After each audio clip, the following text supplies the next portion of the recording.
Blessed Sunday sa inyo mga Dre. For today's video nga mga Dre ay magluluto tayo ng tinolang tahong o yung sinabawang tahong. Tinola lang ang tawag ko dito kasi nga lasang tinola. Eto nga at namalengke na tayo sa Pack and Save mga Dre at nagbabayad na nga tayo. Nakita nyo naman kanina ang mura lang nung tahong mga Dre. Pag uwi nga ng bahay mga Dre ay sinetup ko na yung tripod at yung gagamitin nating pang video para makita nyo naman ako na nagluluto. Inilabas na nga natin sa plastic yung mga tahong mga Dre.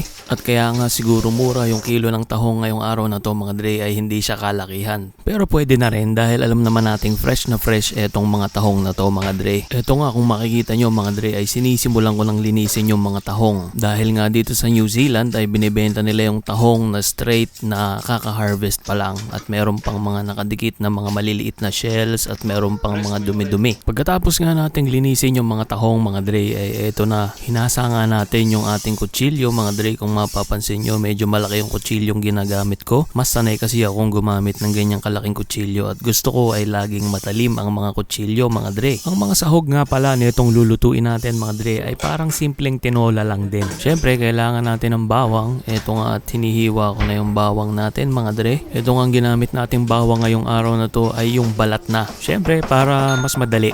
Para hindi na tayo magbabalat mga Dre. Pero kaninang umaga nga mga Dre dapat nga ang lulutuin natin ay buttered shrimp. Kaya lang ay dahil nga malamig na ang panahon at pa-winter na, nakita namin yung tahong kanina sa Pack and Save kaya medyo napakrave kami ni Mrs. sa tahong na may sabaw mga Dre. Pagkatapos nga nating tirahin yung mga bawang mga Dre, eto at tirahin naman natin yung luya. Syempre napaka-importante nito lalo sa mga ganitong luto para mawala yung lansa ng mga tahong mga Dre.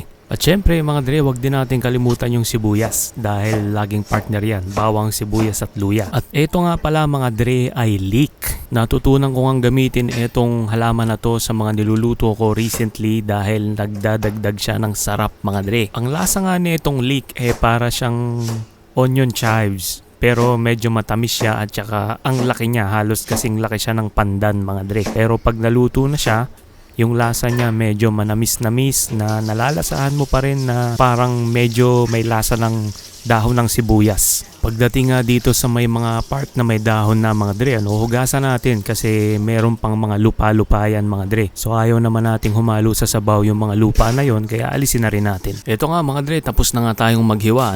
Siyempre, sindihan na natin yung kalan, igisa na natin yung sibuyas, bawang at luya mga Dre. Maglagay na tayo ng mantika mga Dre at ilaglag na natin yung luya. Yung style ko nga mga Dre ay inuuna ko yung luya pag magigisa ako ng ganito dahil nga para lumabas yung lasa ng luya at humalo siya doon sa niluluto natin ng maigi. Halu-haluin lang natin ng konti mga Dre at pag medyo luto na, ilaglag naman natin yung sibuyas. At pagkatapos nga nating ilaglag yung sibuyas mga Dre, halu-haluin natin. Pag medyo parang transparent na siya ay okay na yon. Pwede na nating ilaglag yung bawang naman mga Dre. Ito ay style ko din mga Dre. Lagi kong inuhuli yung bawang dahil nga yung bawang ay madaling masunog. At ayaw nating malasahan yung sunog na bawang sa soup na mahihigop natin mga Dre. Pagkatapos nga nating igisa ng maigi yung bawang, sibuyas at luya mga Dre ay nagbuhos na nga ako ng tubig.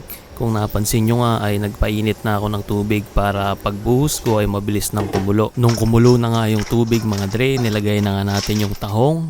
Ilagay lang natin siya at takpan muna natin. Hayaan muna nating maluto yung tahong mga Dre. Habang nagluluto nga tayo mga Dre, eto naman yung dalawang alaga ko na nakaabang din. Eto nga si Sophia ay naglalaro habang si Mrs. naman ay nakatambay din dito sa kitchen at nagse-cellphone. Eto mga Dre, check na natin yung tahong. Dahil kumukulo na nga siya, halu-haluin lang natin mga Dre, check natin kung lahat ba ng tahong ay nakabuka na at naluto na ba ng maayos. Saka lagyan natin ng mga pampalasa. Yung mga ginamit ko ngang mga pampalasa dito mga Dre ay simple lang. Kung nakita nyo, asin, patis, at eto nga naglalagay tayo ng magic sarap ngayon mga Dre. Halu-haluin lang natin ng kaunti pagka nalagyan na natin ng mga seasonings. At syempre mga Dre, tikman na natin para alam natin kung anong idadagdag. At this point medyo okay na nga siya sa akin mga Dre. Okay na yung lasa sa akin. Medyo dinagdagan ko lang ng sugar para magkaroon ng kaunting lasa. Para may pangkontra din sa alat. At syempre at this point ilagay na natin yung ating leek mga Dre. Eto ngang leek mga Dre ay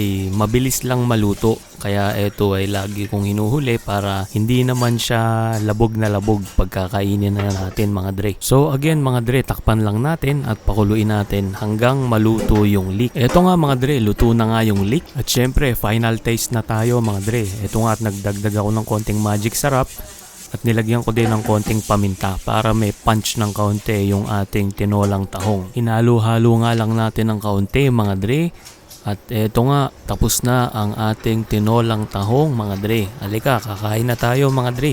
Nagprito din nga pala ako ng mga isda mga dre para may kapartner naman yung tahong natin. Lunch is ready na nga mga dre. Halika na nga, kumain na nga tayo.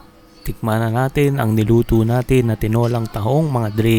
Ayan nga mga dre, kung makikita nyo nga yung leek ay tamang-tama lang yung pagkakaluto dahil hindi nga siya nalabog mga dre at buong buo pa rin siya.